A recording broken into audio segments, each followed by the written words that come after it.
All right, everybody, we got updates for you on Joe Biden, and they are disastrous. So let's get started. We got defections in the House. Five Congress members have already pulled out, saying no, enough. That's actually five just today. I'll get to that in a second. There's calls coming from the House, inside the House. I don't mean the House of Representatives. I mean the White House. That I think that one's devastating, could turn into a bit of a Jamie Lannister moment. We'll get back to that in a second. Devastating article in the Washington Post. Top establishment figures turning on Joe Biden. His top former advisors turning on Joe Biden. So we've got a tsunami of bad news in that direction. Although, if you want, of course, to beat Donald Trump, that it's all good news because Joe Biden at this point, as I've pointed out many times, has almost no chance of winning. So the quicker you get a new candidate, the better. And we'll get into at the end. Yes, but how are we going to pick the new candidate? Is it going to be Kamala or not? There are developments in that direction as well. I'll give you all of those updates. But Chet, good timing because I was just going to tell you, look, it is literally true that the only way that this is possible is because of our paying members. They've kept us afloat while almost all other companies have died off in this era in digital media. And in this day and age, we need more than ever because a lot of folks left when we said there's something wrong with Biden. They didn't want to hear that. And so, but the folks that stayed and said, I want the truth. I don't want red MAGA. I don't want blue MAGA. I'm non MAGA. I'm the people who actually want reality, objective reality, and it's okay if you have your perspective and you see us disagree within the different hosts and within the network, et cetera, all the time, and sometimes with our own members. But that's beautiful and that's healthy, and I love this community for it. And Chetley, thank you for gifting a Young Turks membership, and that's why I do the member shout outs during the live videos that I do, and we do it all the time during the live show, Monday through Friday, 6 o'clock Eastern. Make sure you're watching the live show, has all of the updates and all the details that you need. Look, we're a rare show that actually does the news and gives you actual reality and facts, and then does perspective and context. And it's okay to do both as long as you clearly label it. Okay, so let's do it here. So, number one, Washington Post noticed the same thing that I did in the Avalanche article. They have it's just, I'm going to start with something small and go to something larger. And did you notice that in that Stephanopoulos interview that Joe Biden did, when Stephanopoulos asked him, hey, did you rewatch the debate to see how your performance was? He said, I don't think I did. No. Brother, the debate was a week ago.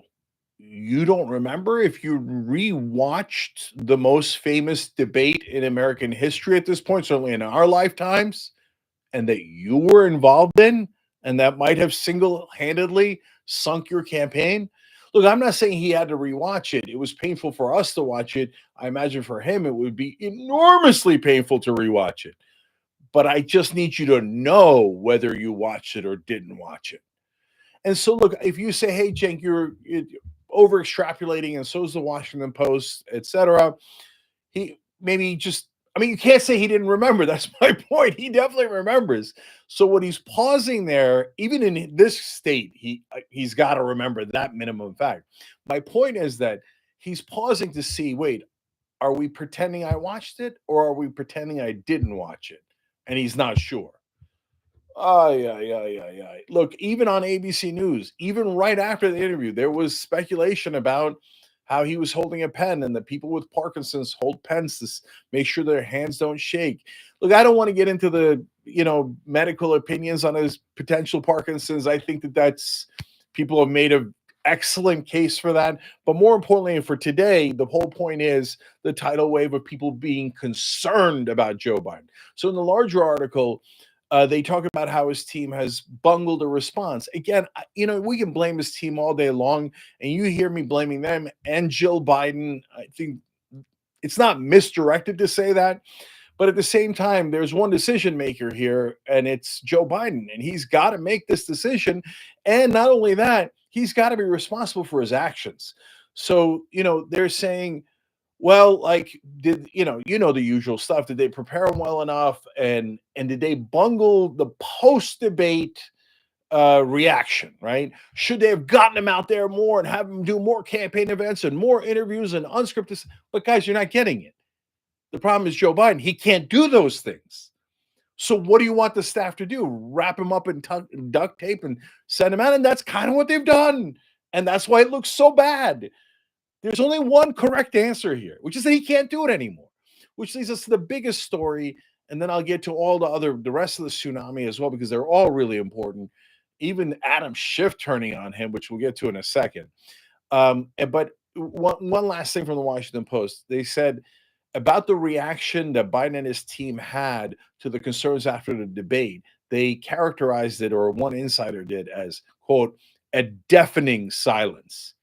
Meaning, like, what are you guys doing? Why aren't you going? Oh, we're going to do the interviews and the events, etc. And the reason there's that deafening silence is not because they're morons, but because there isn't anything they can do. Biden is not up to it. If they threw him into those interviews and those events, he'd get slaughtered, and then people would say, why'd you throw him into those things? The bottom line is the call's coming from within the House. Anyway, which brings us to this. I think this is the most important news event of the entire weekend, and I don't know why it's not getting more attention, especially because it's in the New York Times. So let me quote the Times for you guys. They said one senior White House official, however, who has worked with Mr. Biden during his presidency, vice presidency, and the 2020 campaign, said in an interview on Saturday morning that Mr. Biden should not seek re-election. That is the King's Guard. That is one of his top advisors.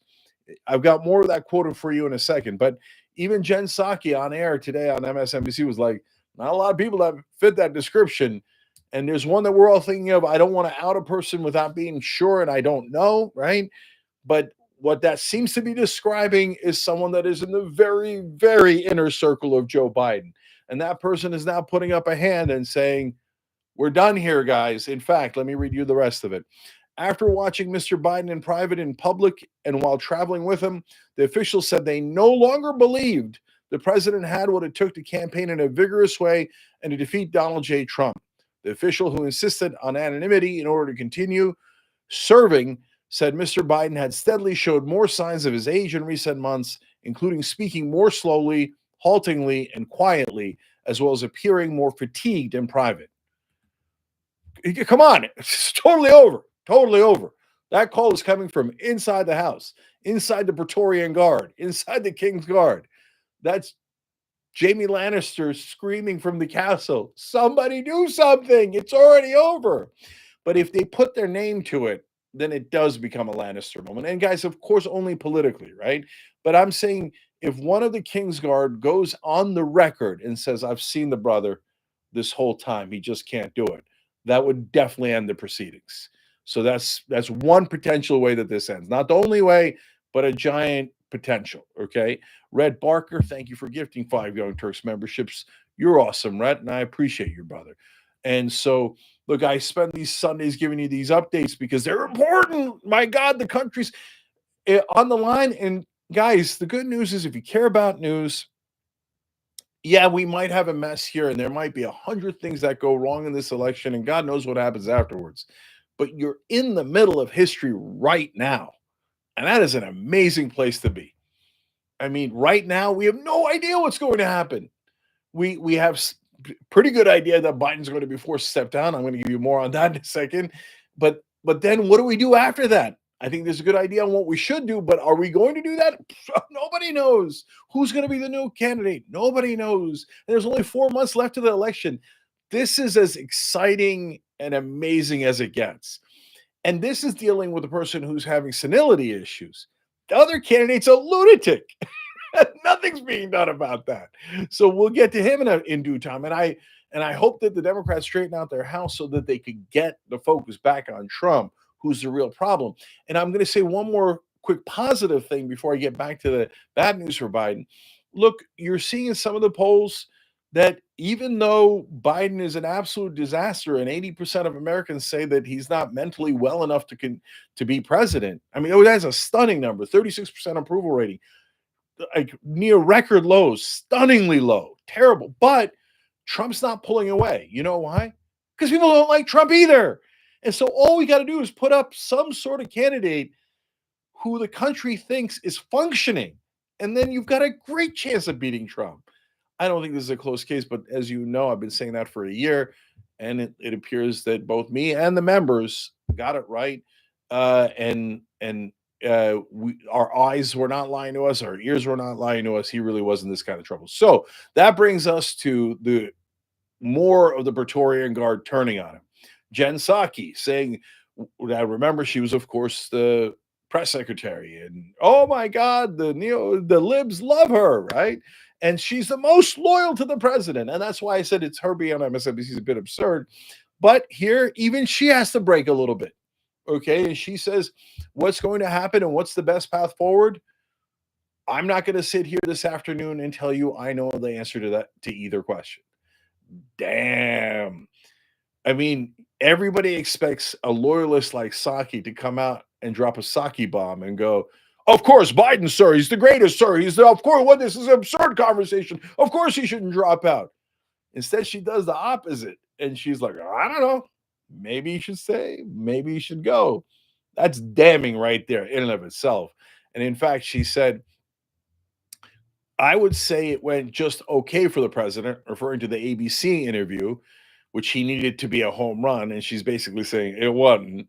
When the interview ended, it left us all in this sort of purgatory for the moment. It was better than the debate, not a home run at all. And she said, "The clock is ticking. That's just a fact." Damn. That is really harsh coming from somebody that close to Joe Biden. But again, they're not trying to hurt him. Jen Psaki loves Joe Biden. I don't love Joe Biden, but Jen Psaki does. And even she's saying, "Come on, Joe. Come on, Jill. What are we doing here?" For like, I speak political language. I'm bilingual. I also speak real American language, regular person language. This is political language for my hair's on fire. I can't say anything more than this. It would be too much of a betrayal. But I'm telling you right now, I'm super worried and I think he should drop out. That's my translation of her political speak. But it doesn't end there. Adam Schiff, the most establishment of all establishment Democrats. He says, first of all, given Joe Biden's incredible record, given Donald Trump's terrible record, he should be mopping the floor with Donald Trump. Joe Biden is running against a criminal. It should not be even close. And there's only one reason it is close, and that's the president's age. Now, look, Biden and his team have supported Adam Schiff throughout his whole career.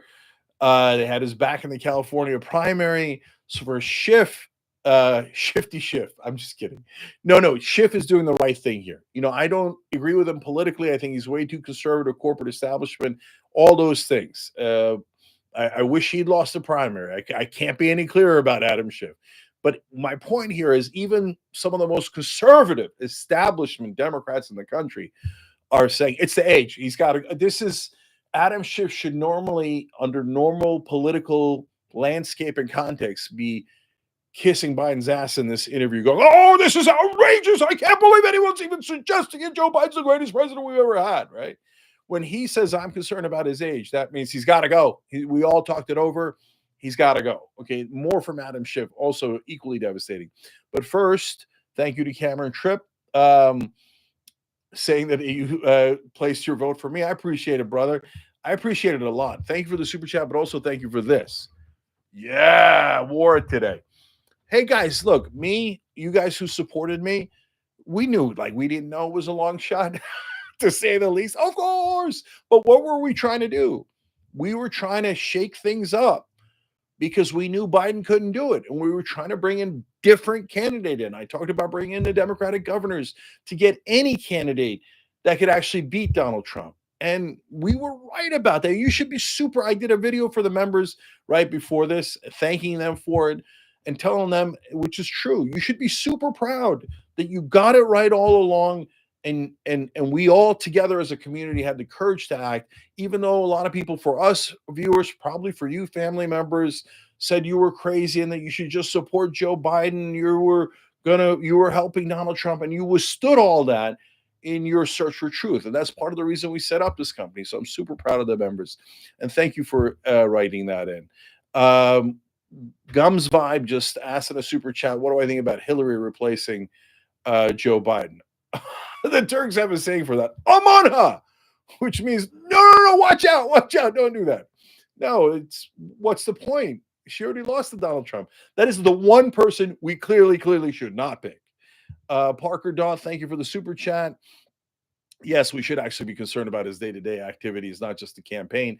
All of the things that he does on the campaign is and his team is doing is to just get him over the finish line of the election. But what happens in the next 4 years? I have more updates, including from Schiff in a second. Last one for now. Kyle Johnson says, I felt like it was humiliating to the ego for him to drop out and protect his legacy rather than inevitably losing to Trump in November. But at this point, I feel his defiance will ruin him. Yeah, Kyle, you're exactly right. That's exactly where we are right now, where people are saying this is too much. And now because now we're going to lose the Congress and now you're going to give Trump a mandate. It's too selfish to bear. And I wrote this on social media and it's clear, guys. Look, there's only two options. There isn't a third option. One is he's totally delusional and he has no idea how far down he is. And after watching the ABC interview, I think that might actually be the case. And option number two is no, he knows how devastatingly behind he is, how it would require a miracle comeback, and that he doesn't have the stamina to be able to do that kind of comeback, let alone anything else. But he's just too selfish to let go. Neither one of those is good, delusion or selfish. That's not going to work out. So this is going to end in even bigger embarrassment. So if you're in the camp of you love Joe Biden, you should be trying to get him out of the race more than we are and quicker than we are to save him more of this embarrassment, because this is terrible, this drip, and it's not even a drip anymore. It's a tidal wave. When we were at Adam Schiff, it's a tidal wave, brother. And I got two more for you. So Schiff then says, when asked about the question about, hey, what if you lose to Donald Trump? Hey, by the way, Matt Litch, thank you for joining, brother. We appreciate it. And by the way, you can all the members, you can also upgrade through the join button too. That also helps tremendously. And Lance, thank you for the super chat. I'll get to Kamala Harris in a second. So Adam Schiff is asked about, hey, he says he's going to give it his all and that he won't feel bad if he loses to Trump because he gave it a college try. Well, Schiff says, no, that answer is the answer that concerned me as well. This is not just about whether he gave it the best college try, but rather whether we made the right decision to run or pass the torch. That is Adam Schiff absolutely throwing Biden under the bus.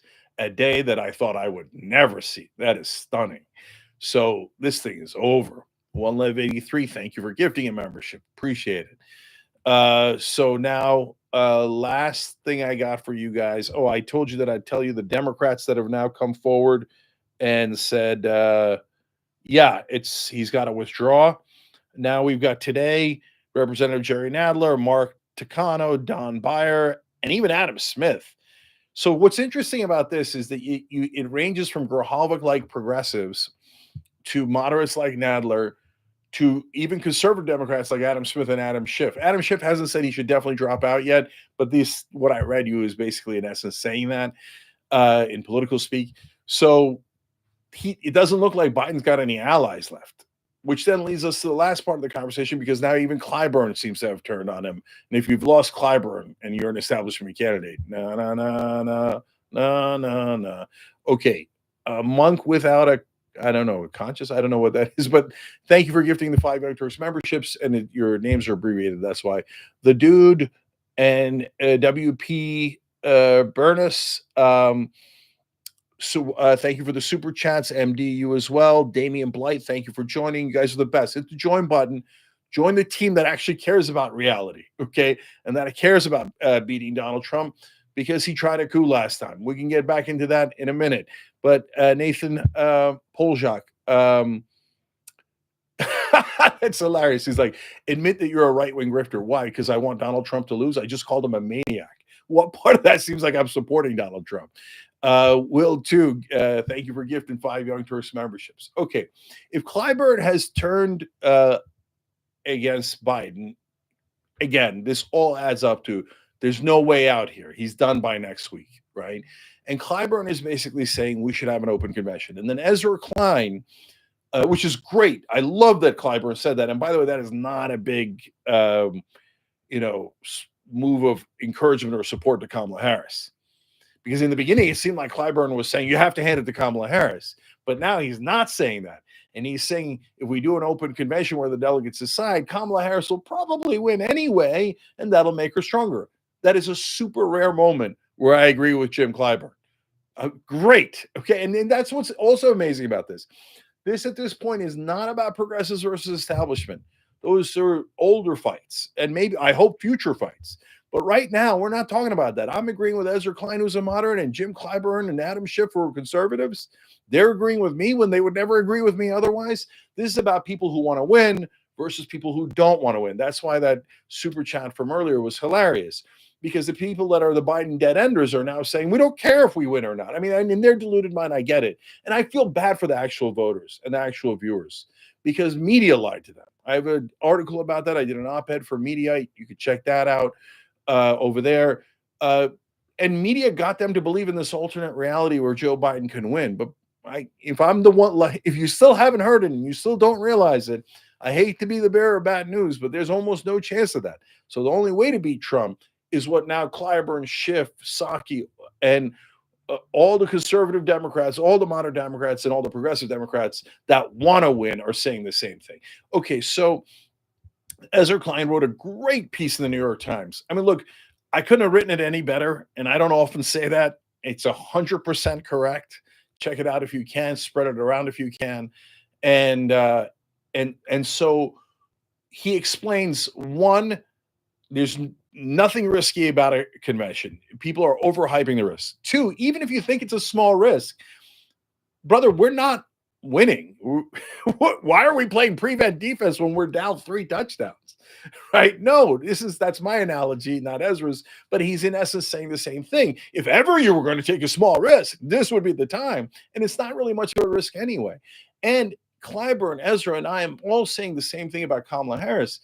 If she goes through that process, she actually has a pretty decent chance to win because she's the vice president. She's going to get to play that card and other cards. You guys keep it real. You know the different cards involved in the Democratic Party, and some of them are legitimate. Other people might think others are illegitimate. It doesn't matter. Show us you're good at this thing. Win the party over. Show us you're the strongest candidate. And if Kamala Harris does that, then I got no problems with her.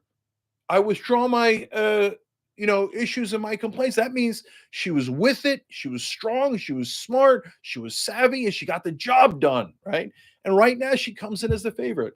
But if she can't pull that off, what's wrong with hearing out other candidates? Democratic governors that have won in red states, Democratic governors that are doing well in swing states. Why wouldn't we want to test the next candidate? And Ezra makes a terrific point, which is, we got into this mess because we didn't test Joe Biden enough. And that's why I'm proud of the campaign we ran at Cenk for America. And that's why I'm proud of you guys for backing us on that. Because we were saying, you've got to test him.